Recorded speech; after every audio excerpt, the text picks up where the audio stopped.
No vaccine, no work policy ang gipatuman sa lokal nga gamhanan sa Negros Oriental sa mga kawani nini.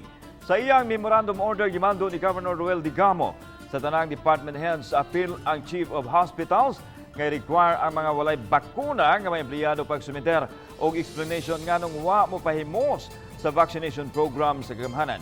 Ang mando ni Governor Digamo isip patuman sa executive order niya nga nagsagop sa IADF resolution.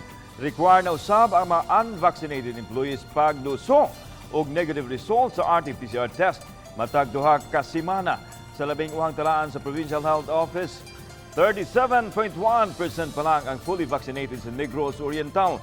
Hinon aduna na 529,432 ang naka-first dose na hangtod sa January 10. Empleyado nga dili jud magpabakuna, kinahanglan sila mo RT-PCR test every 2 weeks for the under the personal expense, and i-present niya ang negative RT-PCR dito sa iyang gitrabahoan every 2 weeks.